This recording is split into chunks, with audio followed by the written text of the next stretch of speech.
চৌদ্দগ্রাম উপজেলা দক্ষিণ কর্তৃক আয়োজিত চৌদ্দগ্রাম থানা সম্মেলন এবং ইফতার মাহফিলের আজকের সভাপতি এবং উপস্থিত আছেন ইসলামী যুব আন্দোলন বাংলাদেশের সম্মানিত সভাপতি এবং বিশেষ অতিথি, প্রধান অতিথি এবং আমার সামনে বিশিষ্ট আমার প্রাণপ্রিয় ছাত্র ভাইরা।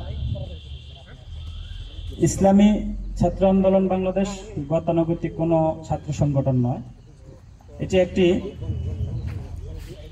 ত্রিধারার ছাত্র সংগঠন।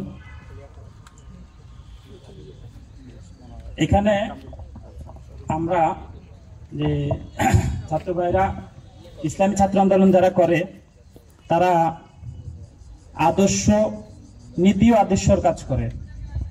যারা ছাত্র আন্দোলনে আসে তাদেরকে সাহসী দেশপ্রেমিক হিসেবে গড়ে তোলা হয়। আমরা দেখতে পাই গতানুগতিক যে সংগঠনগুলো আছে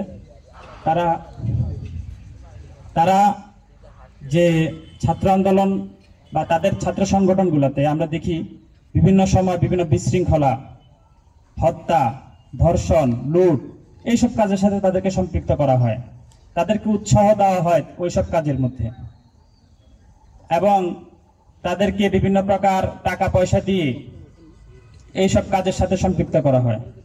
আমাদের ছাত্র আন্দোলনে টাকা পয়সা দিয়ে কোনো ছাত্রকে আনা হয় না, কোনো প্রোগ্রামে আনা হয় না, তাদেরকে নীতি এবং আদর্শ শেখানো হয়।